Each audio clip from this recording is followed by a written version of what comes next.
Buenos días, buenas tardes y buenas noches, dependiendo del país donde usted se encuentre.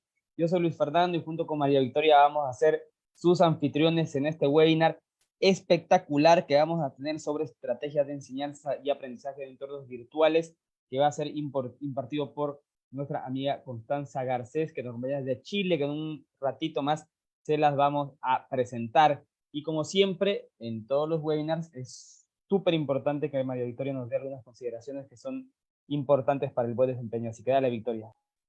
Muy buenas tardes a todos los presentes y buenas tardes, Constanza. Un gusto de tenerlos a todos. Muchas gracias por conectarse el día de hoy. Por favor, déjenos en los comentarios ahí abajito de qué país nos están mirando, cuál es su profesión y también cómo se sienten el día de hoy. Estoy viendo que nos están saludando desde República Dominicana, desde Ecuador, Bolivia, México, Chile, Argentina, Paraguay, Honduras, Colombia, Cuba. Y por favor déjenos en los comentarios su país para mandarle los respectivos saludos. También decirles que el webinar queda grabado en la página Mentor Educación para Todos, en la misma página que lo está mirando ahora mismo. También lo puede compartir en su muro, así se le va a quedar grabado y lo puede ver las veces que sea necesario.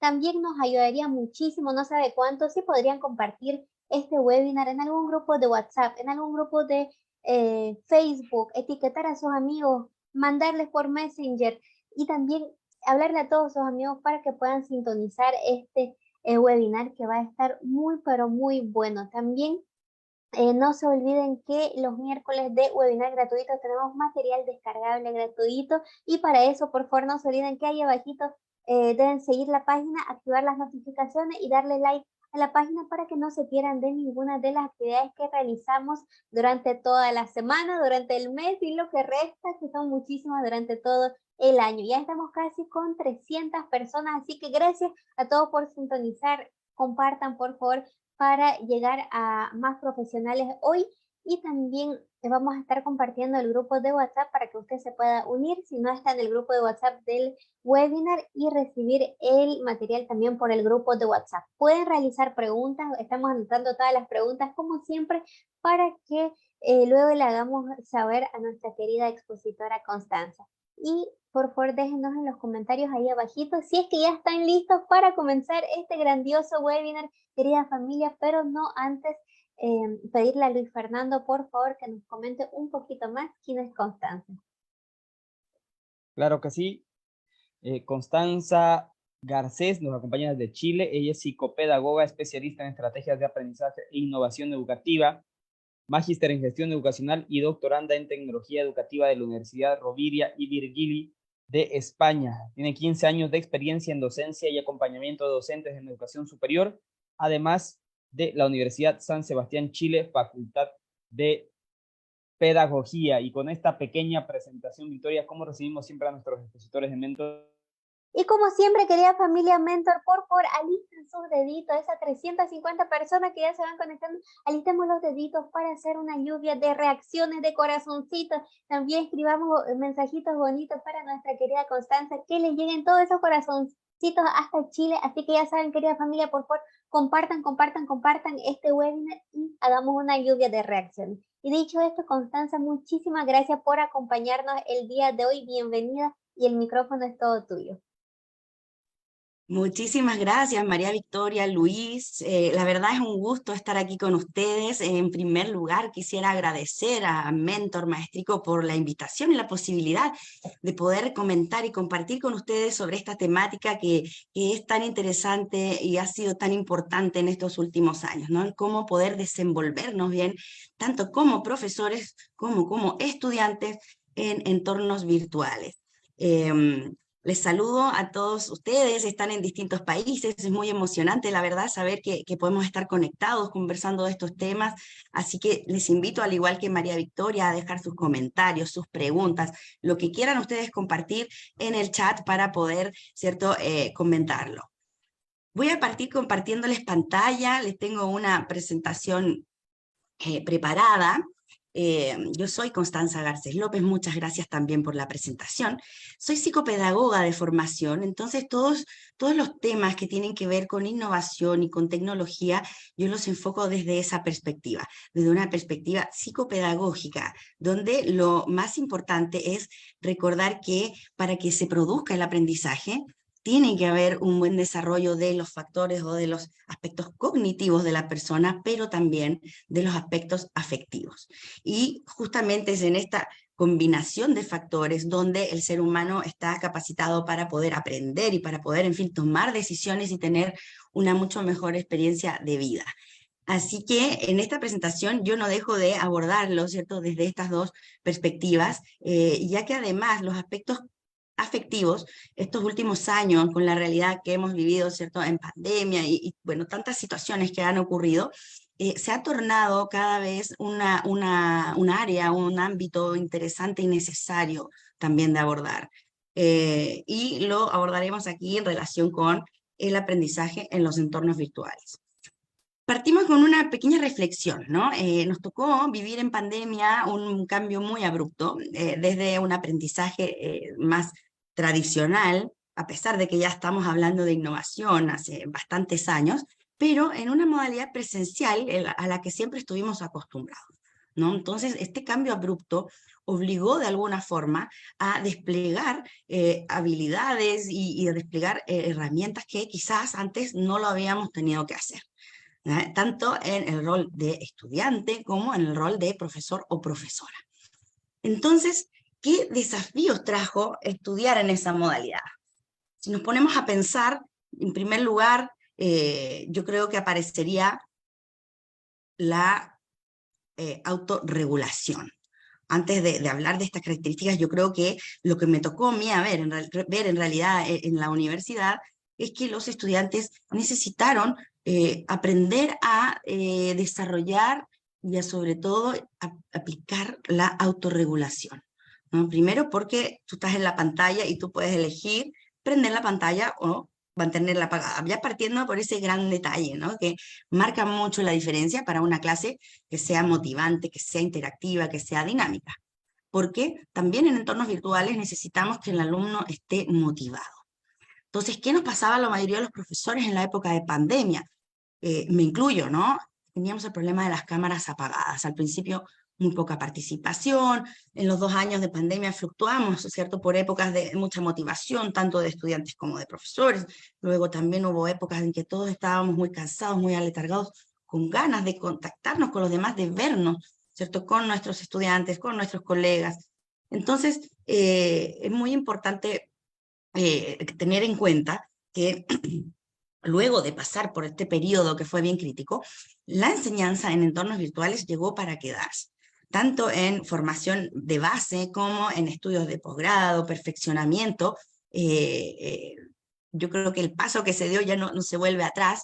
Entonces es importante que los estudiantes y también nosotros los profesores conozcamos qué características tiene el ser aprendiz y el ser profesor en este contexto. Entonces, revisando las principales características que esperamos, ¿no?, de los estudiantes en entornos virtuales, pensamos en la motivación primero, en las ganas de interactuar, como una impronta relevantísima en nuestros tiempos. Ya sabemos que el aprendizaje memorístico, receptivo, pasivo, ya es cosa del tiempo pasado. Nuestros niños jóvenes, incluso nosotros los adultos, ya necesitamos interactuar y tener ciertas dinámicas que nos permitan mantener nuestra atención y concentración en lo que estamos aprendiendo, ¿cierto? En un mundo tan, pero tan convulsionado. También necesitamos un estudiante que se comprometa y que tenga disciplina. Y en ese sentido hablamos y comentaré más adelante de la autorregulación.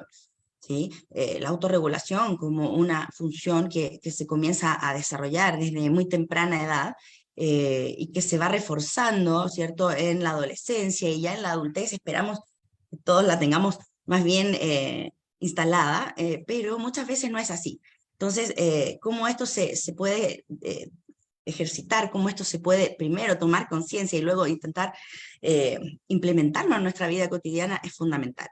También necesitamos, ¿cierto?, esta independencia y este autocontrol para poder distinguir entre estímulos que nos pueden, ¿cierto?, desviar la atención o que nos pueden simplemente desmotivar y llevar a dejar la tarea.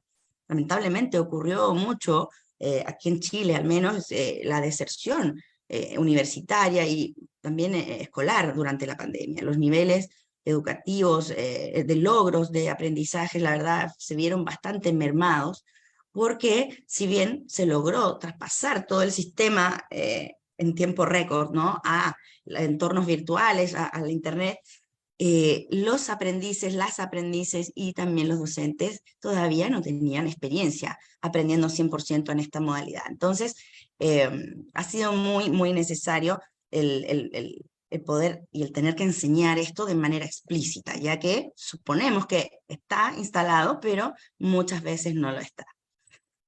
¿Qué aspectos son necesarios para el éxito en entornos virtuales de aprendizaje? Ya un poco profundizando en esta idea, en primer lugar está la autorregulación. ¿Y cómo lo podemos explicar? Los estudiantes autorregulados transforman sus habilidades mentales, cualquiera que éstas sean, en habilidades académicas. ¿Sí? La autorregulación permite tomar decisiones, permite inhibir impulsos, inhibir estímulos, de manera de concentrarnos y enfocarnos en el logro de una tarea. Y esto resulta mucho más fácil si estamos presencialmente inmersos, ¿cierto?, en un espacio determinado, estando en casa con las distracciones y todos los estímulos que ahí tenemos, a veces cuesta más que en otros espacios especialmente diseñados y dedicados al aprendizaje o al trabajo, también lo podemos pensar. Otro aspecto necesario y fundamental es la metacognición. La metacognición como el conocimiento sobre mi propio aprendizaje o sobre mi propia cognición, tener claro cuáles son mis fortalezas al momento de aprender, descubrir cuáles son mis debilidades, poder trabajar sobre ellas, poder tomar cada instancia de aprendizaje o de evaluación como una instancia de información relevante para la mejora. Esta metacognición permite regular nuestros pensamientos y dirigirlos también al aprendizaje y lograr procesos de aprendizaje mucho más profundos y que se puedan luego transferir a nuevas situaciones, que es lo que todos y todas esperamos, ¿cierto? Cuando estamos enseñando, que esto permanezca y sirva para usarse en otras situaciones y solucione problemas y ayude a otros a tener una mejor calidad de vida. Y también está el aspecto principal, que son las estrategias de aprendizaje, que de alguna forma también incluyen a los dos anteriores, ¿no? Y que son, yo creo, un área muy, muy interesante y muy apasionante para quienes enseñamos, porque pensando en estrategias en entornos presenciales o virtuales, finalmente son las acciones, son las cosas concretas que el ser humano realiza para aprender, de manera intencionada, de manera planificada, para lograr un objetivo. Si un estudiante tiene un buen resultado porque, bueno, pone atención en clases y luego lee un par de veces el contenido y tiene un buen resultado, bien, tiene una memoria mucho más potente, más episódica y puede repetir, ¿no? Y puede quizás analizar y puede asociar los contenidos. Pero no podemos decir que utiliza una estrategia, eso es un aprendiz más bien espontáneo. Una estrategia de aprendizaje tiene que ver con una serie de pasos o acciones concatenadas, ¿no? Conectadas entre sí, con un plan, ¿no? Para poder utilizar ciertas técnicas que tengo que aprender, o también puedo desarrollar yo mis propias técnicas, y allí los niños y los jóvenes nos sorprenden cada día con técnicas distintas. Vamos a hablar de esto más adelante, ¿no? Para que tengan más idea de qué tipos de estrategias existen. Para tener una experiencia de aprendizaje exitosa, para poder lograr ese resultado de aprendizaje y finalmente poder seguir avanzando, ¿no? En estas rutas de aprendizaje que proponemos tanto en la educación escolar como en la educación universitaria. Vamos a profundizar un poquito en cada uno de ellos, ¿no? La autorregulación, tal como todos estos procesos, los usamos para activar y mantener nuestros pensamientos, conductas y emociones enfocados en la meta. Tiene que ver con la capacidad de dejar de lado ciertas distracciones o ciertos estímulos que siempre existen, no solamente en un espacio de una clase, sino en un proceso de aprendizaje de más largo aliento, ¿no? Sabemos que la motivación va fluctuando tanto en el transcurso de una clase, como también en el transcurso del semestre, del cuatrimestre, del año académico. Eso como profes lo podemos percibir. Entonces, ¿cómo podemos enseñarle a nuestros estudiantes a autorregularse y también motivarse en esos momentos en que este impulso, ¿cierto?, de avanzar se encuentra más débil? Cuando estas metas implican aprendizaje, hablamos de un aprendizaje autorregulado. Cuando tenemos este aprendiz que diseña un plan, es capaz de flexibilizar este plan también durante el proceso, si es que no tiene los resultados que espera. Y sobre todo, la palabra clave, yo diría, es ser consciente de mi proceso. Los aprendices autorregulados tienen una combinación de habilidades de aprendizaje académico y de autocontrol que permiten que el aprendizaje sea más sencillo. ¿Ya? Ellos, por un lado, se sienten más motivados y por otro lado, se sienten también más tranquilos. El estudiante que puede autorregularse y de alguna forma guiar su propio proceso, orientar su propio proceso, tiene un nivel de ansiedad mucho menor, porque tiene mayores certezas, siente que tiene el control, ¿no?, de lo que está haciendo y no tiene esa sensación de que está a merced de otros o a merced de quién sabe qué, y que los motivos, ¿no?, de su fracaso ni siquiera los puede encontrar. No sé por qué, no puedo aprender.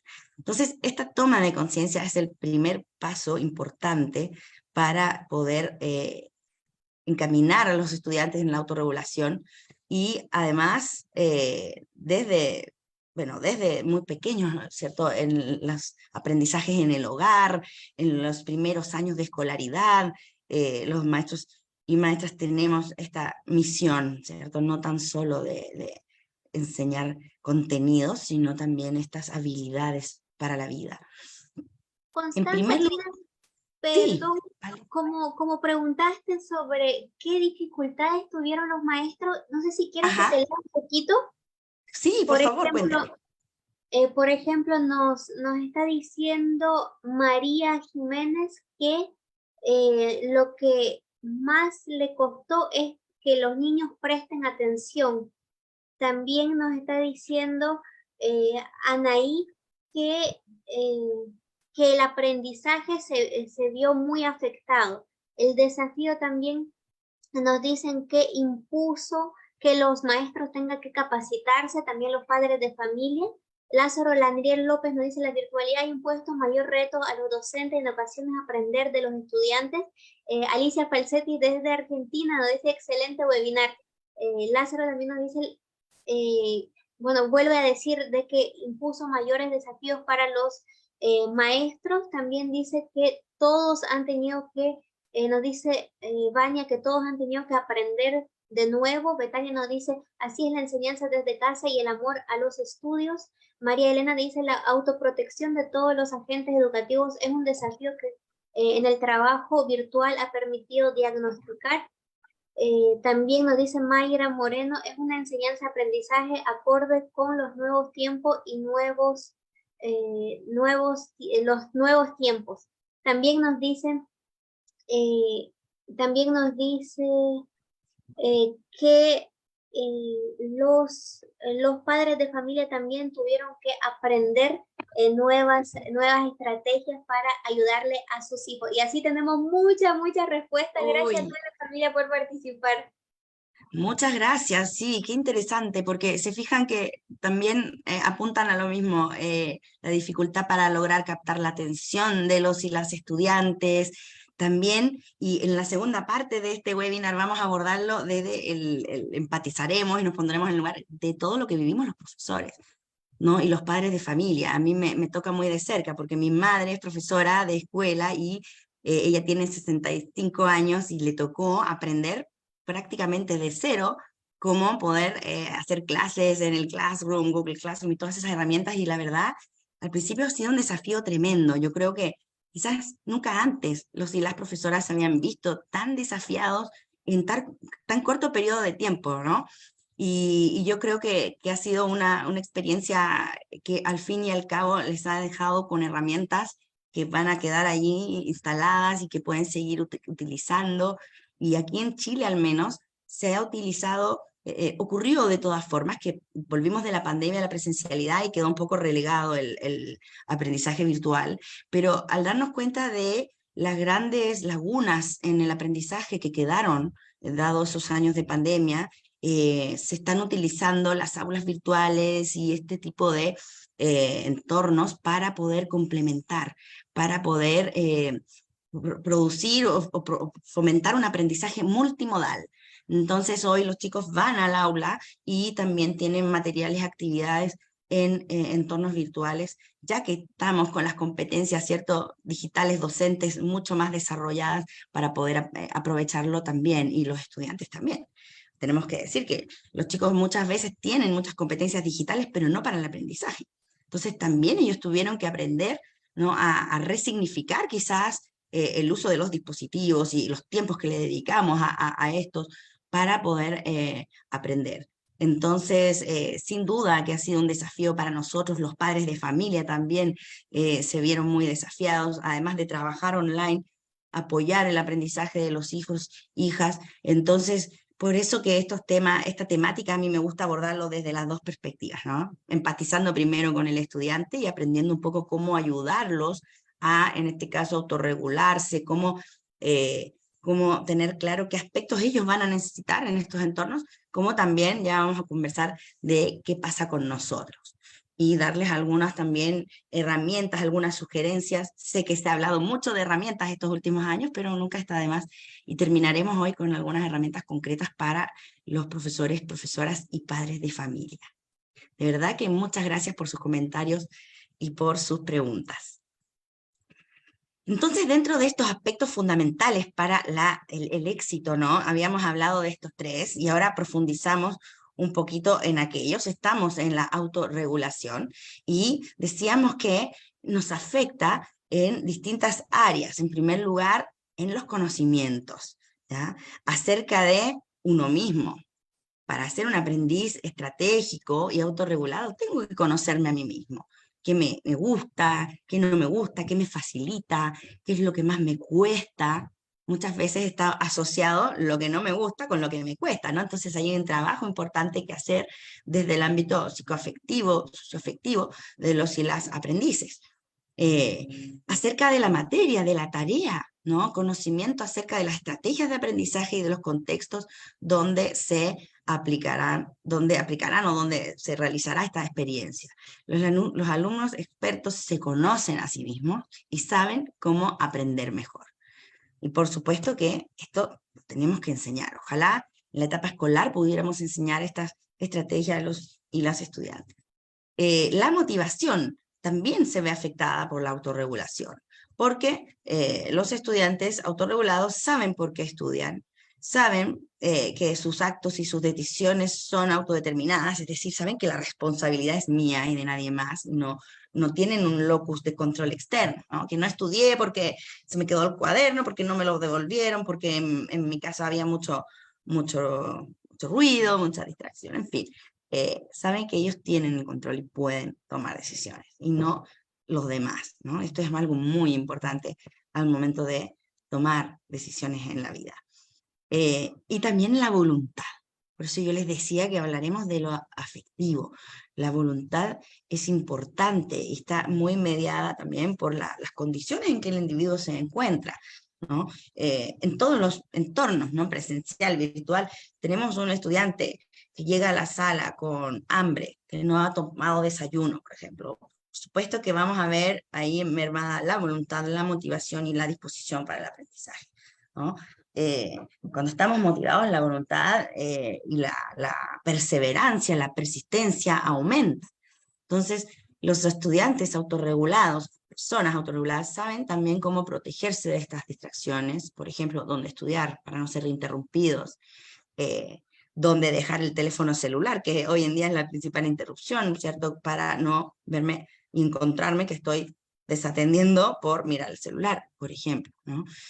Saben qué hacer cuando se sienten nerviosos, por ejemplo, al tener que exponer en público. Es muy común que algunos estudiantes se sienten nerviosos, y también el aprender a autorregularse, el desarrollar la voluntad, la motivación, la persistencia les ayuda a superar esas dificultades. Cuando están con sueño o simplemente cuando tienen pereza, ¿no? Que es algo común en el ser humano, a todos nos ocurre, pero nos autorregulamos por lograr la tarea. También saben qué hacer cuando se sienten tentados por algún distractor. Yo les decía, el control inhibitorio como una función importante ejecutiva para poder lograr las tareas. Entonces, como ven, la autorregulación afecta muchos aspectos, y es importante conocer cómo es este proceso para poder enseñarlo, ¿no? Modelarlo en nuestros estudiantes. Tenemos 3 etapas en el proceso de autorregulación. El primero es la preparación, la primera etapa, ¿no?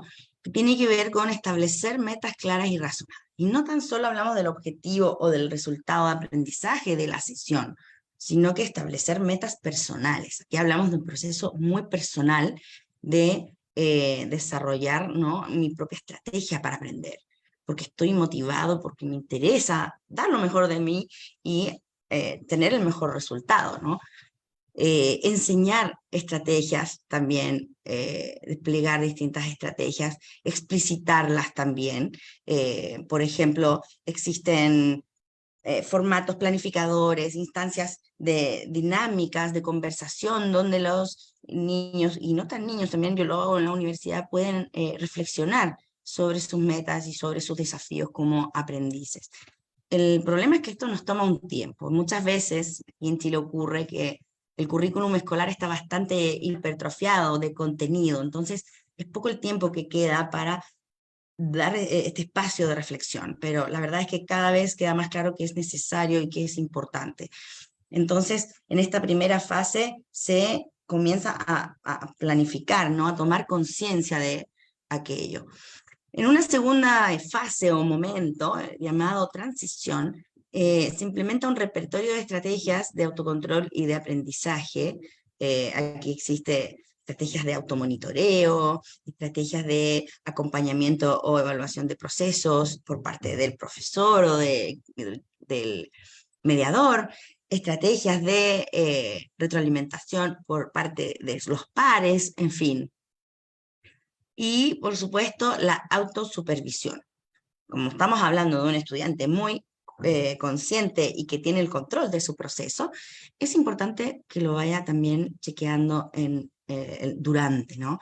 Y también, si veo que no estamos logrando lo que me propuse, la capacidad de modificar las estrategias. Hoy en día la flexibilidad también es una palabra clave en el proceso de aprendizaje. Para poder, siempre el cerebro además es tan plástico que una estrategia que quizás te servía antes, puede que hoy ya esté reemplazada por otra, o puede que descubras que hay otra manera nueva, otra manera más lúdica, más mnemotécnica, en fin, para poder implementar. El tema es estar siempre en análisis. ¿Cómo lo estoy haciendo? ¿Qué puedo hacer para mejorar? Y así en una tercera fase hablamos de una revisión y reflexión, ¿no? Generalmente al terminar un proceso, me gusta dar el espacio para esto no al final del año ni al final del trimestre, sino durante, quizás luego de una evaluación importante, donde se revise el propio desempeño y se reflexione acerca de lo que sucedió, lo que va a ayudar a desarrollar este sentido de eficacia. Porque muchas veces entregamos una buena calificación y el estudiante, perfecto, y porque es una buena calificación, no lo veo. Y también tengo información importante, ¿cierto? ¿Por qué me fue bien? Tan importante del por qué me fue mal. Entonces, este proceso de revisión y reflexión, que antes podíamos llamarlo simplemente retroalimentar, ¿no? Los resultados de un proceso educativo, formativo, importante añadir el componente reflexivo y hacerlo durante, ¿no? Siempre que conversamos y podemos generar cambios durante, por supuesto que el resultado final va a ser mucho más provechoso y mucho más satisfactorio, tanto para los aprendices y las aprendices, como para nosotros quienes enseñamos. Lo importante y lo bueno de esto es que todas las estrategias de autorregulación se aprenden y mejoran a través de la enseñanza directa, el modelamiento, el entrenamiento y la práctica. Y ahí les invito a profundizar en mucho material de distintos autores que proponen, ¿no? Distintas taxonomías de estrategias. Yo les voy a comentar de una, pero hay mucho material y muchas maneras de enseñarlo. Y lo bueno es que en el hogar hay un espacio, pero muy rico y muy nutritivo para poder desarrollar este aspecto tan relevante que es la autorregulación. Hay algunos autores que hablan de este concepto. Y está muy acompañada esta autorregulación de la metacognición, como ya les comentaba, que es conocer el propio conocimiento, el darnos cuenta de que todos aprendemos de manera distinta. Por ahí hablan de estilos de aprendizaje, por ahí los apegados a las neurociencias dicen que estos no existen, en fin. Cada persona finalmente aprende de una forma particular, puede tener en ciertos momentos de su vida una inclinación por algún estilo, por otro, en fin, el cerebro está preparado para aprender por todos los canales sensoriales y por supuesto tenemos que aprovecharlos. Entonces, cuando hablemos de estilos, pensemos que todos tenemos ahí todos los estilos de aprendizaje potencialmente listos para desarrollarlos, ¿no?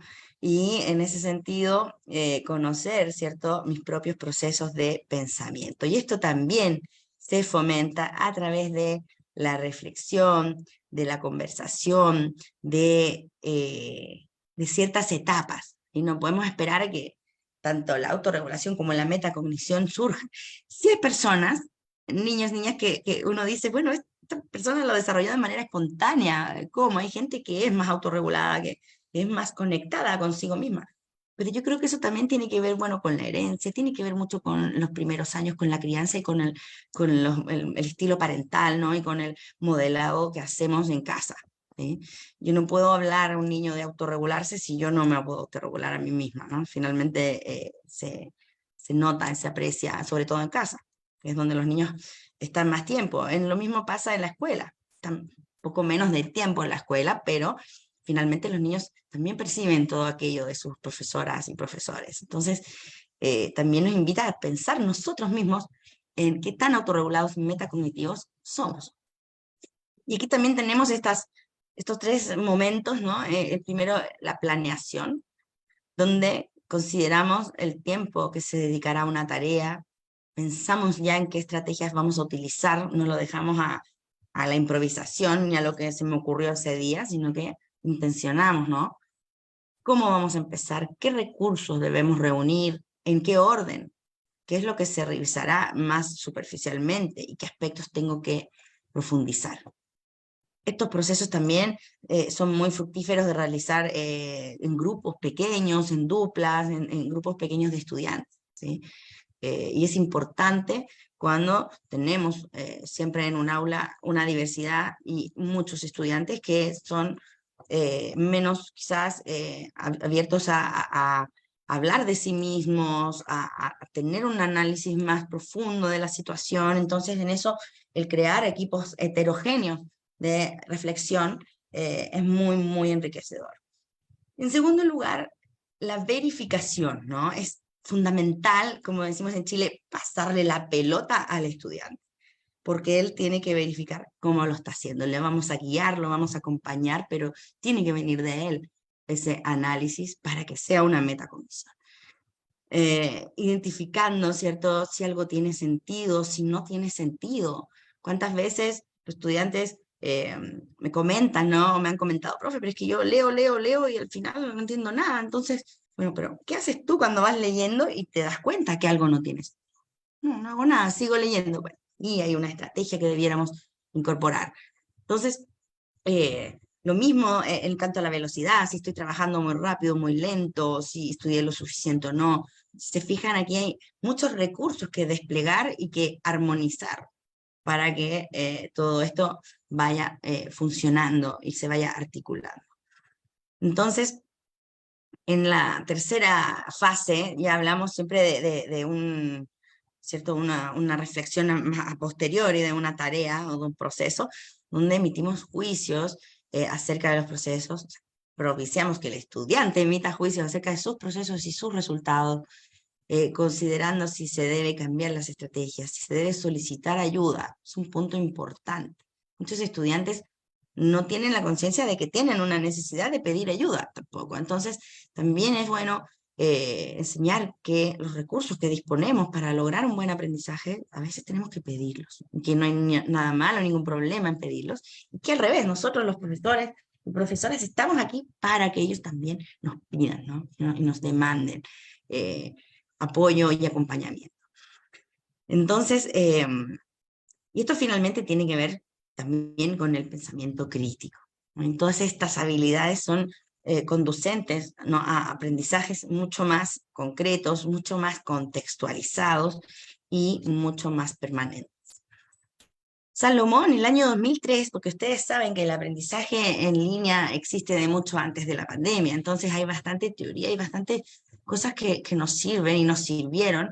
En ese momento yo dirigía una carrera de psicopedagogía en una universidad regional y tuvimos que pensar bien cómo hacerlo, qué modelo podemos usar, ¿no?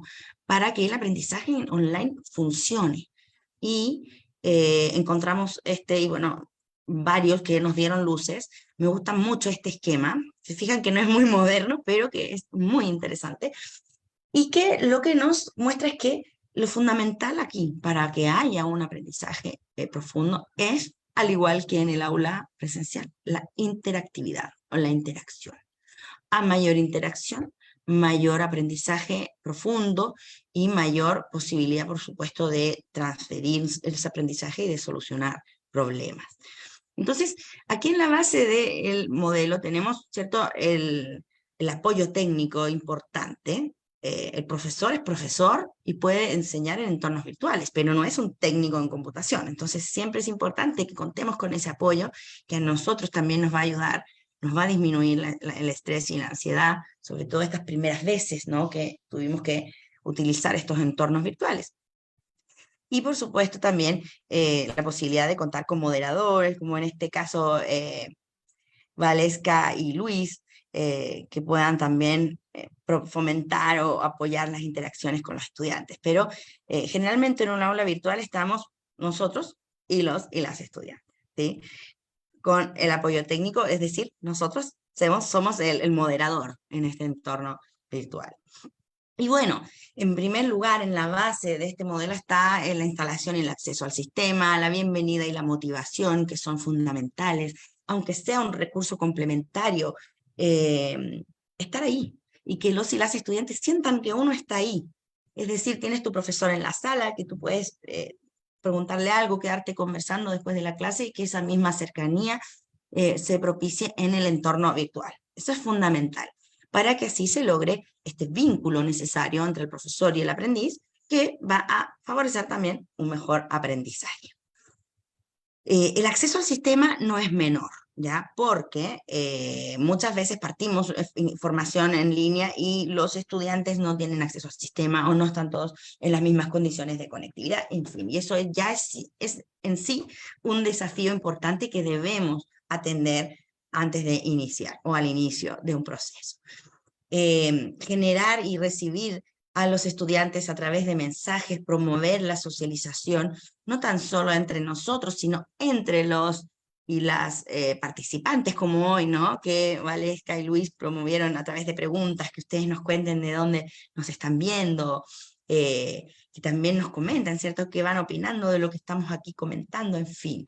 En una instancia más amplia que un webinar, propiciar actividades entre los y las participantes es fundamental. No quedarnos en la mera recepción de información, sino que tenemos que acceder a la interacción. En otro escalón está el dar y recibir información, donde hablamos de otras herramientas fundamentales para tener éxito en estos entornos, que son las herramientas, el uso de los software, ¿no? El contactarme, el tener acceso, hay software que son gratuitos, hay software que son de pago, el desarrollar también las competencias para el uso, ¿no? Me tocó, también en la universidad teníamos una escuela vespertina donde el perfil de estudiante era un poco mayor y muchas veces no tenían esas herramientas por un tema, ¿no?, generacional de contacto con los entornos digitales. Tuvimos también que enseñarles y apoyarlos en la búsqueda de información, además fidedigna, el cómo poder seleccionar correctamente y buscar en las correctas fuentes, citar correctamente la información, cosas que hacemos también en las clases presenciales, pero que adquieren mucha relevancia en los entornos virtuales porque hay mucha información disponible y mucha información que no es fidedigna y que directamente no es correcta. Entonces, por eso es que esta libertad de poder buscar en este universo que es la Internet requiere de este conocimiento. Entonces, proporcionamos tareas de facilitación y apoyo en el uso de los recursos y los materiales. Luego está la construcción de conocimientos, ¿no? El conferenciar, la clase de conferencia siempre va a ser, ¿cierto?, un necesario y un importante, pero que sea en un entorno virtual el punto de partida.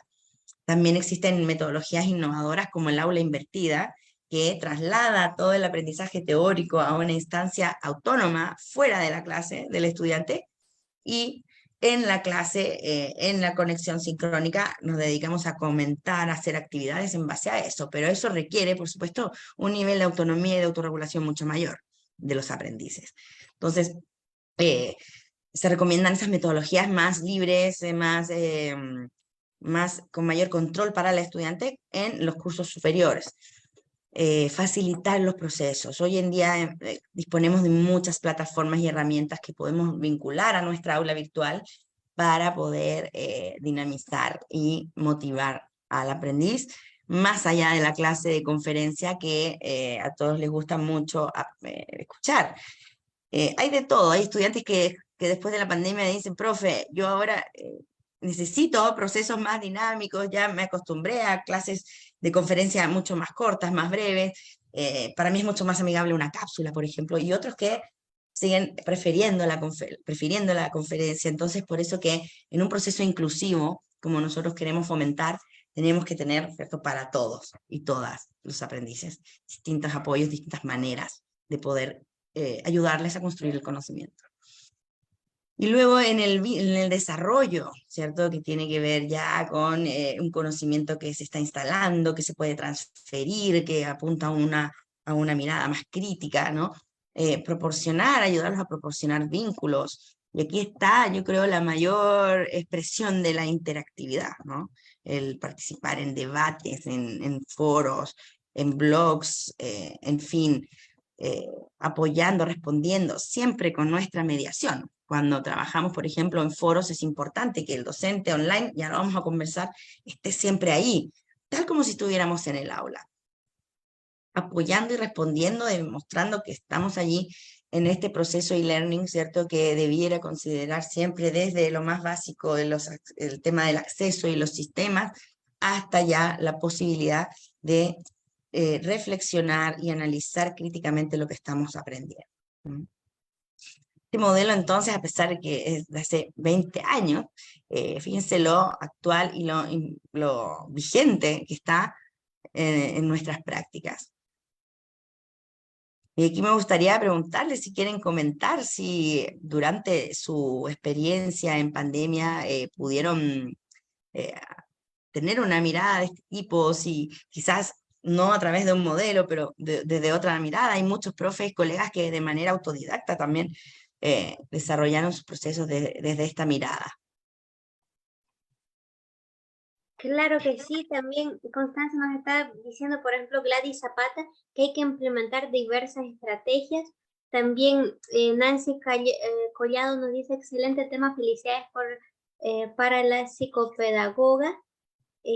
Milka nos dice, muy bueno el tema. También nos dice Susana que se apoya sus clases presenciales, se apoya en las clases también virtuales, en estrategias virtuales.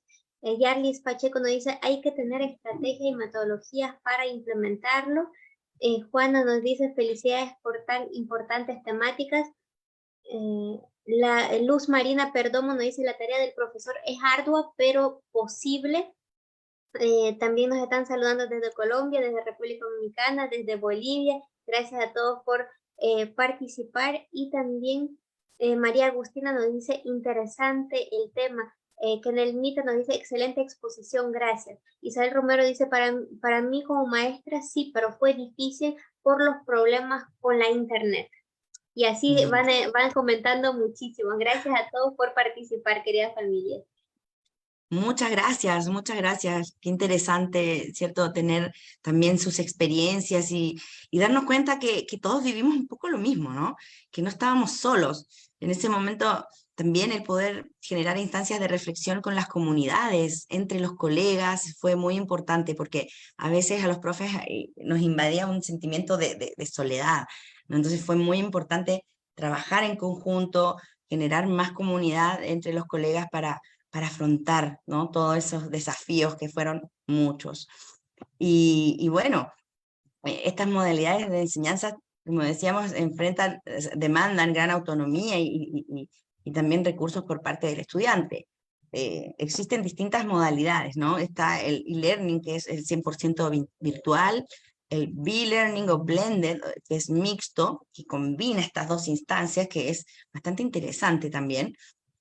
Y la modalidad online de emergencia, que fue lo que ocurrió en los años, ¿cierto?, de pandemia de COVID, y que bueno, no sabemos si en un futuro nos tocará, creo que estaremos mucho mejor preparados, claramente, pero puede ser que en algún momento nos toque también implementar esta modalidad de emergencia. Entonces, mientras mayor es la interacción que intenciona el profesor, el estudiante debe desplegar mayor autonomía y metacognición. En cuanto a las estrategias de aprendizaje, que era el tercer concepto que abordamos en esta fase, tiene que ver con estas acciones inconscientes e intencionales para el logro de un objetivo de aprendizaje o de un resultado de aprendizaje, ¿cierto? Bajo la mirada de desarrollo de competencias, aprendizaje esperado también, le llamamos, requieren un rol activo del estudiante. O sea, el profesor puede enseñarle muchas estrategias como una maleta de herramientas al estudiante, pero si este no la abre y no las empieza a aprender a usar, no empieza a ver cuál es mejor, para qué ocasión, para qué desafío tiene, no va a servir de nada y la maleta va a quedar ahí guardada, ¿no? Entonces, tenemos que enseñarlas y que ellos adopten este rol activo, que se empoderen de su proceso. Y estas estrategias varían, por supuesto, en función o dependiendo de la tarea que vamos a realizar. Y aquí quiero compartirles tipos de estrategias de aprendizaje. Les decía que existen muchas taxonomías distintas. A mí me gusta esta que es bien sintética y muy didáctica, muy gráfica también. Las estrategias, en primer lugar, cognitivas, son las que primero se nos vienen a la mente generalmente cuando hablamos de estrategias de aprendizaje, que serían las técnicas. Es decir, ¿qué hago para estudiar? Yo leo y subrayo, yo leo y repito en voz alta, yo simplemente leo, yo no leo, yo pongo atención en clases, en fin, es como, es lo que responde a la pregunta, ¿qué hago para aprender? ¿No? Y estas técnicas o estrategias cognitivas, por supuesto, son muy importantes, pero se potencian cuando se acompañan de las estrategias metacognitivas. ¿Se fijan? La metacognición es en sí, según esta teoría, eh, un bloque de estrategias que también se llaman de apoyo al procesamiento. Lo cognitivo tiene que ver con el procesamiento de la información y lo metacognitivo con cómo yo apoyo el procesamiento, es decir, ¿cómo lo hago?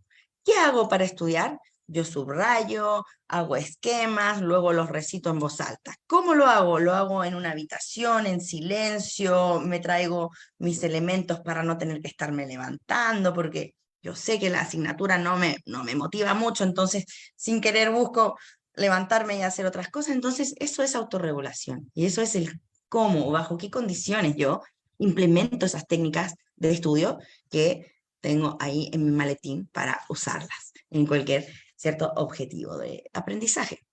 Entonces, el qué y el cómo se complementan muy bien, y si además le agrego un tercer elemento que es el qué me falta para lograrlo, que es el cómo yo gestiono los recursos que tengo disponibles, aseguran el éxito y aseguran un resultado mucho mejor. ¿Qué recursos son los que gestiono? El primero que siempre aparece, y les apuesto que a ustedes también se les viene a la mente, el tiempo, ¿no? El tiempo es el recurso más escaso en el mundo. Podemos tener todos los millones de dólares en el mundo, pero en algún momento vamos a morir. El tiempo es lo único que siempre nos juega en contra. A nosotros los profes también, ¿cierto? Tenemos poco tiempo siempre para tantas tareas, y para los estudiantes también. Entonces, el aprender a gestionar los tiempos, fundamental. Plantillas de horario, planificadores diarios, mensuales, semanales, usarlos y revisarlos, ¿no? La gestión de los espacios físicos, fundamental. ¿Cómo puedo yo buscar dentro de mis posibilidades el mejor lugar, el mejor momento para poder estudiar? Para que mi mente, el esfuerzo cognitivo que estoy haciendo realmente lo pueda absorber, porque a veces los estudiantes realizan mucho esfuerzo, pero no lo hacen en las mejores condiciones, entonces el aprendizaje de todas maneras no logra, ¿cierto?, penetrar a esos espacios, a la memoria, ¿cierto?, a largo plazo, instancias profundas que permitan después volver a usarlo. Entonces, el tiempo, los espacios y el pedir ayuda a otros. Sea este otro mi profesor, profesora, mi compañero de aula, mi padre, mi madre, mi tutor, mi hermano, quien sea, pero pedir las ayudas. Y esto es bien importante porque muchos estudiantes eso no lo tienen en cuenta, no lo hacen y pierden bastante espacio de lograr estos objetivos. Entonces, las estrategias de aprendizaje bajo esta mirada, ¿no?, que proviene de Carles Monereo, Montse Castelló, estudiosos, digamos, teóricos españoles, que son los primeros que hablaron de estas estrategias de aprendizaje. Con estos tres elementos estaríamos en condiciones de poder tener un proceso de aprendizaje profundo y que logre el objetivo que me proponga como aprendiz. Entonces, por eso es importante para nosotros tenerlo en cuenta y también enseñarlo, mostrarlo a los estudiantes. En cuanto al aprendizaje online, es fundamental, ya dijimos, que haya una autorregulación y haya una metacognición para que el estudiante tenga estrategias, porque está solo en su casa, en el computador, entonces no está en el aula con alguien, hoy no estamos en pandemia, que está ahí quizás alguno de los tutores apoyando, sino que queda más bien a su libertad, a su disposición, el qué hace, cómo y cuándo lo hace. Puede que las estrategias de aprendizaje que utilizamos en la modalidad presencial, esto es importante, no sean efectivas en la modalidad a distancia. Entonces, el comenzar un proceso de aprendizaje en línea requiere que yo tenga este espacio de reflexión, ¿no? Y hoy en día, de hecho, muchos cursos, diplomados, etcétera, parten con un módulo cero, ¿no? Donde te familiarizan con la plataforma y además te invitan a realizar estas reflexiones. Se incorporan metodologías de aprendizaje colaborativo o cooperativo para fomentar la interacción y construcción del conocimiento desde un enfoque práctico. Eso es fundamental, ¿no? Este es un webinar más expositivo, igualmente propiciamos esta interacción, pero en un proceso de aprendizaje de mayor aliento tienen que haber instancias de trabajo colaborativo, ya que eso es lo que le va a dar el dinamismo, y eso es lo que le va a dar el desafío también, el aprender haciendo, ¿no? A los y las estudiantes, que les va a permitir mantener su motivación. Hoy en día, un curso online netamente teórico, la verdad, tiene pocas posibilidades de éxito. Y también pocas posibilidades de venderse, seamos honestos. Las personas ya necesitan, ¿cierto? Algo práctico, quieren ir a lo concreto. Y bueno, y esto ya nos lleva a pensar en el rol de los profes, ¿no? ¿Cómo ha cambiado el rol de los profes en entornos virtuales? Yo hice la pregunta al principio en torno a los estudiantes, pero apareció también, ¿cierto?, cómo cambió nuestro rol. Tuvimos el desafío de capacitarnos, el desafío primero de las instituciones donde trabajamos, ¿no? Después el desafío nuestro de hacerlo, de aprender, de vencer ese miedo, ¿no? No sé si ustedes tuvieron la posibilidad en esos tiempos de comentarlo con sus colegas. Había sensación de temor, había sensación de inseguridad, incluso de una autoestima mermada, porque claro, me están, como decimos acá, tirando a los leones a enseñar, algo que yo he enseñado siempre, pero en una manera totalmente distinta. Entonces, todos esos sentimientos tan humanos, es importante y fue importante en su momento para nosotros también el poder conversarlo con los colegas. No tan solo darte una capacitación para que uses la herramienta, sino cómo te sientes tú, qué espacio necesitas para practicar antes de ir a hacer tu clase, ¿no? Con el grupo curso. En fin, no sé, Valesca, si hay algunos otros comentarios respecto de esto, pero ha sido, yo creo, los años más desafiantes en la vida de todo profesor, en la historia de la humanidad, ¿no?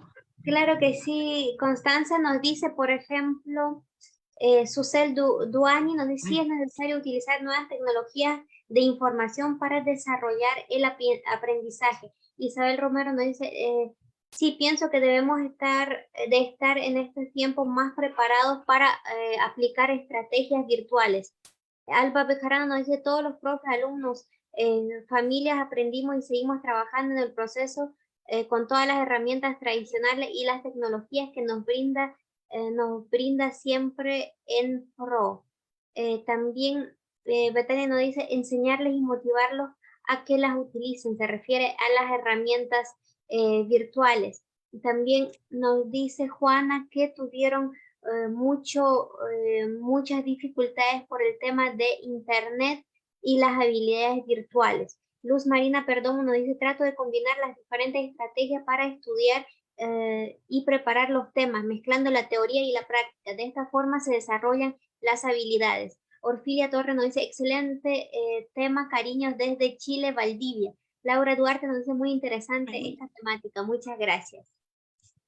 Muchas gracias a ustedes. Gracias también por los agradecimientos. Qué interesante que durante, ¿cierto?, la charla les vaya pareciendo interesante y les vaya pareciendo necesario, porque si bien esto ya nos pasó, ¿no? Estamos a posteriori, ¿no?, de este gran cambio que fue la modalidad online de emergencia, pero como les digo, tenemos que seguir pensándolo, tenemos que seguir mejorando nuestras competencias digitales docentes para estar preparados también para el futuro, ¿no? Y también pensando en nuestro propio aprendizaje y nuestro propio desarrollo profesional. Y así llegamos a las características de los profesores y profesoras en entornos virtuales. ¿Cuáles debieran ser? ¿Cómo esperamos que sea un educador en este entorno? Lo primero es la disponibilidad para interactuar. ¿Ya? Si bien antes pensábamos que un espacio en aula virtual nos podía permitirnos, quizás, un trabajo más asincrónico, que es menos directo, pero siempre debe ser interactivo, ¿no? Siempre. Un trato cercano y cordial, como les decía, dar la impresión y la sensación de que estamos allí en el aula, y por eso demanda mucho tiempo también esta modalidad, porque una retroalimentación que uno da en aula de una vez para un grupo gigante, lo tiene que dar muchas veces de manera individual o grupal, y el tema tiempo, la gestión del tiempo para nosotros es una estrategia imprescindible de desarrollar cuando estamos en estos entornos. Y para mí personalmente, les cuento que fue el principal desafío, el cómo estar en la plataforma lo más permanentemente posible. Rapidez y efectividad en la retroalimentación, por lo mismo, ¿no? Si el estudiante participa en un foro, no nos sirve retroalimentarlo en 3 semanas más. Los ritmos de los cursos y procesos virtuales además son más rápidos. Entonces, generalmente la semana, el aprendizaje virtual se orienta mucho al aprendizaje por semanas, y es importante que esa retroalimentación llegue al finalizar la semana o durante la misma semana. Y que seamos nosotros quienes fomentemos la interacción. Pasa mucho que en las clases, en la época de pandemia, al principio uno decía, bueno, ¿quién quiere participar? ¿O qué prefieren, no? Como para que ellos también decidieran algunas cosas. ¿Prefieren trabajar en grupo o individual? Y muchos preferían individual. Finalmente, a veces les implica un desafío mayor interactuar con otros, tomar decisiones, consensuar con otros en entornos virtuales. Pensando en que los estudiantes de primer año, segundo año de universidad en ese momento ni siquiera se habían visto en la presencialidad. Entonces, es rol del profesor el fomentar permanentemente la interacción y diseñar actividades que demanden o requieran interacción de los y las estudiantes. ¿Qué es importante que consideremos nosotros? Primero, una adecuada comunicación en términos de pertinencia y frecuencia. No es malo también mostrarles a los estudiantes quiénes somos como personas, en la fase inicial de presentación, contar un poquito de uno, cuáles son los hobbies. Al iniciar este webinar, les preguntábamos por sus platos favoritos, por sus lugares favoritos de sus ciudades, en fin, dar espacio también para ese café que nos tomamos en el recreo, en el aula, ¿no? Que lo pudiéramos hacer online, y así todos tenemos la sensación de estar en un grupo humano y no estar frente a un computador. Estamos en un computador, pero con un grupo humano. Respetar siempre los protocolos de comunicación digital, y esto es en sí una temática que quizás daría para otro webinar, ¿no? Cómo nosotros implementar estos protocolos, la netiqueta y todo aquello que va a hacer que el espacio de comunicación sea realmente académico, que sea enfocado en lo que queremos, ¿no? Y que esto se respete. Tanto desde el cómo nos comunicamos, ¿no? Que a veces la comunicación por escrito genera ciertas dificultades porque no podemos leer el tono de voz, etcétera, hasta el respeto por los derechos de autor, la confiabilidad de las fuentes, etcétera. Hay en este ámbito mucho que aprender, y que son cosas que quizás no fueron tan exploradas en la época de pandemia porque tuvimos que ir a lo didáctico, ¿no? A lo que iba apuntando directamente a la enseñanza, más que a la comunicación, aunque están tan imbricados, pero bueno, yo he visto que esos son puntos que nos falta mejorar en la época post-pandemia. Generar la reflexión y participación de los estudiantes, y en el diseño de una actividad de aprendizaje, utilizar plataformas para la exposición interactiva, ya les voy a comentar algunas, y por supuesto gratuitas, ¿no? Porque lo bueno que tenemos hoy es que se abrió mucho el tema de los recursos y del acceso a distintas aplicaciones y plataformas. Aplicaciones o plataformas también para el desarrollo de actividades individuales o grupales, y por supuesto, si hablamos de un proceso formativo que tenga evaluación, utilizar variedad de instrumentos, también en la virtualidad se puede complementar la oralidad, en los trabajos escritos, cuestionarios, incluso trabajamos mucho con la elaboración de videos y de cápsulas y otros por parte de ellos. Entonces, es, la verdad, casi infinita la gama de posibilidades que tenemos en entornos virtuales y los estudiantes se ven también muy motivados. En una evaluación por ahí les dimos a ellos la posibilidad de elegir por qué plataforma o medio ellos querían presentar su trabajo final, y unos eligieron gamificar, otros eligieron elaborar videos, otros eligieron podcast, en fin, yo aprendí mucho porque trajeron variedad de aplicaciones que ellos consideraban que eran interesantes y realmente lo fueron para generar el aprendizaje de sus pares. Así que la verdad es que no solamente quedarnos en el aula virtual o en la plataforma que tenemos en el colegio, en la universidad, y las herramientas que tienen, que siempre son muchas, ¿ya? Sino que complementarlas también y linkearlas con otros elementos de fuera del LMS que usamos para hacerlo más dinámico, ¿no? Y más entretenido. Entonces, hablando un poquito más de las herramientas digitales para poder diferenciar un poco, tenemos los LMS, en inglés Learning Management Systems, que son sistemas de gestión del aprendizaje. Es la plataforma que utiliza una escuela, una universidad para subir ahí su proceso, sus materiales de aprendizaje. El Moodle es muy utilizado, es generalmente el más común, pero hoy en día muchas instituciones han utilizado el Blackboard de Microsoft, Canvas también, que no es lo mismo que Canva, que es una app para desarrollar infografías. Canvas es otro tipo de sistema de gestión, que esos son sistemas pagados, ¿no? Pero existen sistemas también abiertos, como el Google Classroom, el edX Open, Microsoft también, es pago también, pero en fin, disponemos de distintas posibilidades donde montar el proceso de enseñanza-aprendizaje, que ahí va a estar la parte medular, ¿no? Pero la idea es utilizar las herramientas interactivas que estos tienen, foros, documentos compartidos, etcétera, y también linkear con páginas web, ¿cierto? Cuando conocimos la Internet fue lo primero que conocimos como medio de comunicación y de información, ¿no? La página web, que es un espacio electrónico capaz de contener mucha información, textos, sonidos, videos, programas, imágenes, un montón de cosas, y están arriba o adaptadas o enlazadas o subidas a la World Wide Web o la WWW. Y a través de eso se comparten. Tenemos también páginas que son abiertas, páginas donde hay que pagar, en fin. Y otra herramienta que hoy en día son muy utilizadas son los programas o aplicaciones. ¿Ya? Las aplicaciones son hoy día lo que más se utiliza porque son muy livianas, porque se descargan en dispositivos portátiles, porque permiten también desde una manera muy didáctica el generar espacios de gamificación y de interacción con los estudiantes. Vamos a ver Kahoot, Mentimeter y así tantas otras que hoy podemos utilizar y debemos aprovechar para dinamizar nuestros procesos de enseñanza. Los programas o aplicaciones están creados para llevar a cabo o facilitar una tarea en un dispositivo informático. No todas las aplicaciones son programas y no todos los programas son aplicaciones. Entonces, cuando uno descargaba un programa antes, ¿cierto?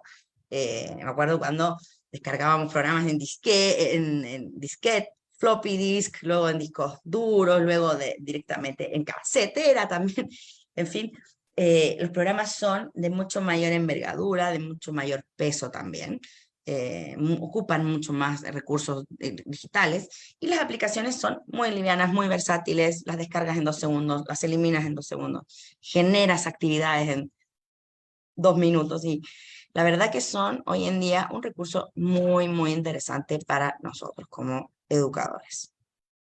¿Qué ventajas tiene este uso de recursos? Ya sabemos, ¿no? En la época de emergencia no nos quedó otra que usarlos, pero hoy en día que ya podemos propiciar una experiencia de aprendizaje multimodal, los recursos digitales nos van a favorecer en la motivación, a los estudiantes les gusta estar ahí, nos permite innovar también, hacer cosas distintas, permiten fomentar la colaboración entre los estudiantes y educadores también, ¿no? Y el proceso de aprendizaje debiera ser muy compartido, muy mediado, ¿no? Como, en términos de comunidad de aprendizaje. Y la usabilidad, que es un aspecto fundamental de los recursos digitales. Tú generas una actividad en un recurso digital, las puedes volver a usar muchas veces, permiten guardar evidencias, como decimos acá, la plataforma es muy acusete, es decir, no, deja todo registrado, entonces permite trazar también qué estudiante participó, dónde, cómo, cuándo, en qué momento, cuántas veces, y en fin. Es decir, nos proporciona información súper relevante que también nos va a facilitar la tarea. No nos va a facilitar en temas de tiempo, porque esto nos toma tiempo, pero sí nos facilita la tarea.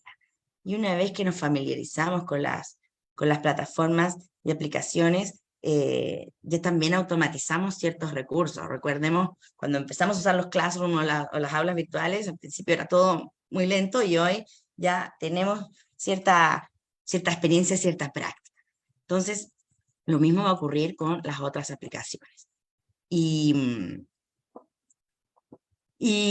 para terminar, un poco les voy a nombrar algunas aplicaciones, les quiero mostrar también algunas aplicaciones existen hoy, no es el objetivo en este webinar, pero es importante todo esto enmarcarlo en el concepto de competencias digitales docentes, ¿ya? Que es el concepto que vincula todo el conocimiento, ¿no? De los medios digitales y de todos estos recursos a la función y a la labor pedagógica de los y las profesoras.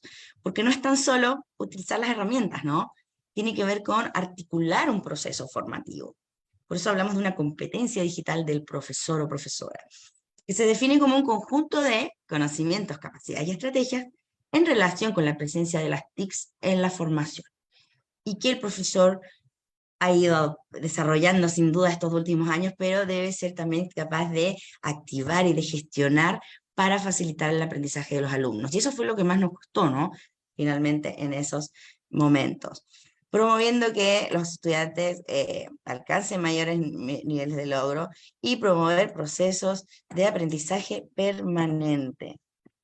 Es importante, procesos formativos que tanto para uno como docente, como para los aprendices, también les permita seguir aprendiendo. Y ahí hay un equipo muy experto en el área, el equipo de la doctora Mercedes Gisbert, Esteve González, y ellos que tengo el honor de estudiar con ellos en un doctorado. Son profesores que están hoy en servicio y tienen un montón de materiales en línea y de recursos también para quienes deseen interiorizarse más en el área de las competencias digitales docentes. Y me gustaría compartirles muy brevemente cuáles son las dimensiones de la competencia digital. La primera es la didáctica curricular y metodológica, que es, yo siento, la que más trabajamos, ¿cierto?, en la época de pandemia. Tiene que ver con nuestra capacidad de enseñarle al estudiante a buscar la información, tratar de la información, crear conocimiento. Cómo nosotros tuvimos que evaluar y realizar recursos tecnológicos digitales de manera que pudiéramos atender a las necesidades de todo el alumnado, porque la inclusión es fundamental en todas las modalidades que estemos, ¿no? Considerando la línea pedagógica de la institución y el desarrollo de la actividad profesional, ¿no?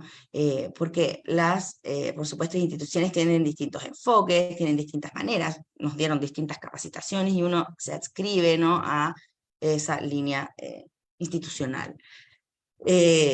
La segunda dimensión de estas competencias digitales tiene que ver con la planificación y organización de espacios y recursos. Entonces, tiene que ver con la capacidad de nosotros de crear y gestionar ambientes enriquecidos con tecnología de forma responsable, innovadora y creativa. O sea, también la trabajamos mucho en la época de pandemia. Relacional, ética y profesional, y de seguridad, que es la tercera, que esta es la que yo les decía que es la que yo siento que es la menos abordada quizás en toda esta debacle y toda esta locura que fue la pandemia. Tiene que ver con nuestra capacidad de usar estas tecnologías de forma ética, segura e inclusiva, contemplando la identidad digital. Hay una identidad digital institucional que se va formando y una identidad digital propia, ¿no?, de cada persona. Uno al tener perfil en Facebook, en Instagram, en lo que quiera, va teniendo una identidad digital que por supuesto puede tener distintos roles. Hay espacios donde estaremos compartiendo con nuestros amigos, con nuestra familia, otros espacios donde somos profesores, pero todo eso configura nuestra identidad digital. Los comentarios que hacemos en Twitter, en fin, y ahí cómo encaminamos esto hacia conductas prosociales, pensando, por ejemplo, toda la temática del bullying, el ciberbullying, en fin, que lamentablemente ocurre, ¿no? Entre nuestros estudiantes. Entonces, es muy importante tener en cuenta este aspecto ético de relacional y de seguridad. Y por último está esta dimensión personal y profesional, que ya tiene que ver con una inquietud personal en ir más allá en el tema del el conocimiento digital, y que tiene que ver cómo podemos o no convertirnos en líderes en nuestras comunidades de aprendizaje, en generar estos procesos educativos enriquecidos con tecnologías digitales, configurar un entorno personal de aprendizaje. Hay aquí muchos colegas que ya tienen sus propios blogs, sus propias páginas, y hay mucha información. Compartir sus materiales didácticos también, y de configurar, lo que les decía recién, su identidad digital profesional, y de, sobre todo, formarse de manera permanente a lo largo de la carrera profesional. Sabemos que los entornos digitales llegaron para ser utilizados para promover y para enriquecer nuestra experiencia, y no podemos dejarlos de lado. Disculpen que se me queda una lámina antes de, que voy a compartir muy breve algunas aplicaciones importantes. Estas son las 4 dimensiones. ¿Sí? También este material va a ser compartido y ustedes lo pueden mirar, porque es importante que lo tomemos en cuenta. La actualidad demanda que los profesores tengamos una competencia digital docente acorde, ¿no?, a las competencias de nuestros estudiantes. Y ahora sí, si me dan un minuto, y entendiendo también que estamos con el tiempo un poco pasado del tiempo, pero la verdad esta temática da para mucho, y siempre es importante poder refrescar un poquito el tema de las plataformas. Ahora sí voy a compartir. Les agradezco a quienes han permanecido también hasta esta hora. Y para cerrar, entonces, ¿qué herramientas podemos usar? ¿Cuáles de estas aplicaciones? Varias seguro ya las conocen, otras no, pero se las voy a dejar para que las puedan buscar. Para la exposición interactiva, ¿no? Mentimeter. Mentimeter, Kahoot han sido herramientas fundamentales, son de muy fácil uso. El estudiante en el aula presencial con sus dispositivos móviles las pueden utilizar, en espacios sincrónicos online también, en fin. Kahoot tiene la diferencia de que permite gamificar. Tiene muchas opciones para crear juegos cortos con puntaje y con todo lo que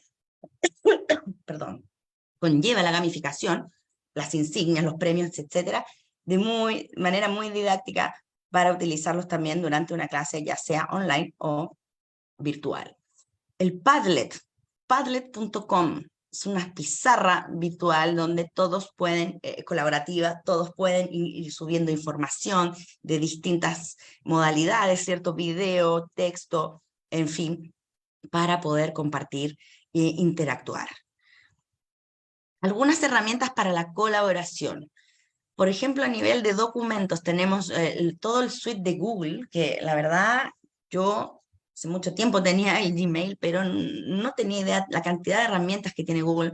En pandemia tuve la posibilidad de conocer, y la verdad es muy grande el abanico de herramientas que tienen, como los documentos compartidos, el Drive, ¿no? Esta nube donde se facilita mucho el trabajo de compartir y el trabajo conjunto.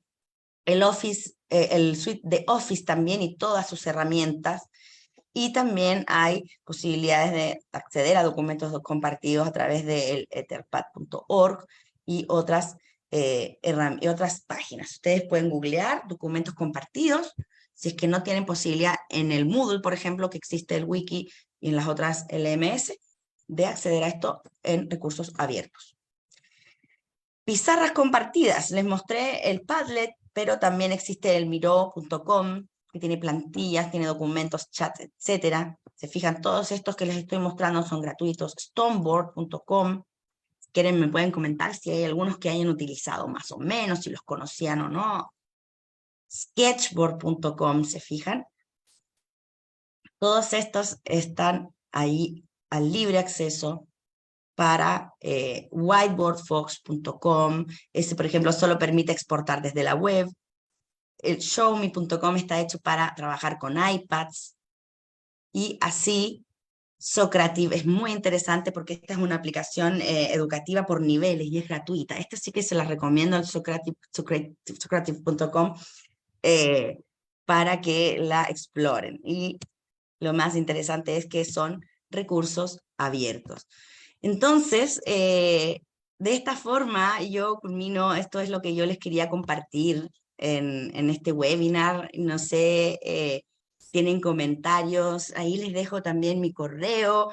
Y lo más importante es que estamos todos invitados a seguir, ¿cierto?, en este desafío de mejorar nuestras competencias digitales para aprender nosotros y ayudar a otros a que aprendan. Les agradezco mucho, mucho esta instancia. Muchísimas gracias, Constanza, nos encantó, y también a toda la familia Mentor que está en Facebook Live. Hemos tenido más de 600 personas en Facebook de diferentes países, así que por favor, familia Mentor, hagamos una lluvia de reacciones para que Constanza sienta el cariño y el agradecimiento que le tenemos el día de hoy por acompañarnos, y también déjenos en los comentarios de qué países nos han estado mirando, ya que son varios países que se quedan hasta el final. Por favor, déjenos en los comentarios si son de República Dominicana, si son de Bolivia, de Chile, de Perú, de Ecuador, de Cuba, o de Venezuela, o de tantos países que nos siguen de Latinoamérica. Y antes de comenzar con las preguntas para Constanza, también recordarles que el webinar queda grabado en la página de Mentor Educación para Todos, en la misma página que lo están mirando ahora mismo. También lo puede compartir en su muro para que se le quede grabado y pueda volver a ver las veces que sea necesario, ya que tuvimos mucha información durante todo el webinar. También nos ayudaría muchísimo si pueden compartir con sus colegas en algún grupo de Facebook, porque queda grabado, entonces pueden ver las grabaciones en algún grupo de WhatsApp, etiquetar a sus amigos, compartir con sus amigos. También, como siempre, los miércoles de webinar gratuito tenemos material descargable gratuito. No se olviden para eso de seguir la página, activar las notificaciones y también darle like a la página, y así se va a enterar de todas las actividades que realizamos. Y tenemos grupo de WhatsApp. Si usted no se unió al grupo de WhatsApp del webinar, no se preocupe, que el grupo ya está anclado ahí abajito para que usted pueda entrar y también recibir el material. Bueno, agradecerte, Constanza, también por todo el webinar que tuvimos el día de hoy, por todas las enseñanzas que nos has dejado. Y comenzamos con la primera preguntita. Pregunta una directora: ¿cómo motivar a los profesores para que utilicen innovación en su aula? Yo creo que allí lo principal es encontrar dentro del equipo de profesoras y profesores quiénes son los que tienen mayor disposición. Siempre en un grupo de profes vamos a encontrar algunos que están haciendo las cosas de manera distinta, o que siempre buscan, ¿no?, cómo darle una vuelta más a lo que vienen haciendo. Y yo creo que ahí hay un espacio, como diríamos, un caldo de cultivo, una semilla muy importante. Y yo lo que recomiendo es trabajar y capacitar a ese grupo partiendo con metodologías súper concretas y, por ejemplo, un taller de design thinking, un taller de aula invertida, un taller de gamificación, uno por vez, tampoco para estresarlos, pero y que ellos vayan implementando. Y van a ver que cuando hay un grupo que empieza a implementar y empieza a innovar, esto es como como un virus, ¿no?, que se va contagiando. Los otros colegas empiezan a ver, uy, ¿qué está pasando en esta aula? ¿Que están haciendo algo? Los mismos estudiantes empiezan también a compartir con los otros. Finalmente, contagia, y los equipos de profes se motivan para ir aprendiendo nuevas metodologías y se van dando cuenta que es tan importante que el estudiante y que uno también disfrute y se entretenga enseñando. Entonces yo creo que esa es una muy buena manera de motivar a los equipos docentes. Muchísimas gracias, Constanza, querida. Y también, por favor, querida familia Mentor, hagamos una lluvia de corazoncitos. Ahí dejen un corazoncito en el chat si es que le gustaría recibir material didáctico de este webinar. Así que, por favor, déjenos un corazoncito ahí abajo en los comentarios. También, Constanza, nos están consultando si es posible utilizar estas herramientas para educación inclusiva. Sí, totalmente. Yo creo que cuando hablamos de educación inclusiva en entornos virtuales, tenemos que propiciar condiciones muy similares a las que propiciamos en el aula presencial, pensando que en un grupo humano la diversidad es una realidad y hoy ya es nuestra obligación atenderla. Y por eso es importante tener ese espacio un poco más de confianza con el grupo, aunque estemos online, de ir conociendo cuáles son sus intereses, cuáles son sus potencialidades y quizás sus dificultades, darles el espacio también de que ellos lo planteen. Y así en el diseño de las clases o de las actividades ir diversificando. Por eso es tan interesante la posibilidad de diversificar y de utilizar las herramientas del Classroom, las herramientas externas que podemos vincular, porque en la diversidad está la inclusión, la posibilidad de que todos encuentren la manera, el espacio para aprender de forma que les acomode. Y tener muy en cuenta otro gran tema, que también podría ser otro webinar, la accesibilidad digital. Y como en el diseño de los mismos recursos tenemos que tener en cuenta la diversidad de los y las estudiantes. Eso es lo que yo comentaría. Gracias, muchísimas gracias, Constanza. Una excelente presentación, un excelente webinar. Recordarles a nuestra querida familia, por favor, que compartan y reaccionen a este video en agradecimiento a Constanza y que si les gusta este contenido pueden darle like a la página y pueden darle seguir, sobre todo para que puedan recibir las notificaciones. Todas las semanas tenemos actividades y bueno, es una página bastante dinámica para los que son nuevos. Entonces, los esperamos de esa manera para que sean parte de la familia Mentor. Y antes de terminar, como siempre, vamos a solicitarle a nuestra querida expositora una última reflexión para nuestra familia de diferentes países que nos han estado viendo. Muchísimas gracias, la verdad me quedo muy contenta, primero por estas iniciativas de Mentor y de su slogan, ¿no? De educación para todos. Creo que eso también es inclusión. Encuentro maravilloso poder compartir con personas de tantos países distintos y saber que no estamos solos en esto, que todos quienes educamos hemos pasado por momentos difíciles y sobre todo que podemos aprender en conjunto. Así que muchísimas gracias, yo quedo a su disposición, en el material está mi correo electrónico, muy dispuesta a compartir con quienes deseen contactarme. Muchísimas gracias, Luis y Victoria. Muchísimas gracias, Constanza. Claro que sí te tomamos la palabra y estamos seguros que te vamos a tener alguna vez más en Mentor. Te agradecemos muchísimo por el trabajo y por la predisposición y te mandamos un gran abrazo hasta Chile. Y querida familia, a ustedes también muchas gracias por seguirnos y por acompañarnos, por pasar las tardes, todos los miércoles en la tarde con nosotros y por abrirnos las puertas de sus aulas, de su casa y sus corazones. Así que muchísimas gracias a todos. Esperemos que esta información haya sido de utilidad. Los queremos muchísimo, no se olviden de eso y nos vemos muy prontito. Que tengan un excelente resto de semana. Hasta la próxima. Chao, chao, gracias.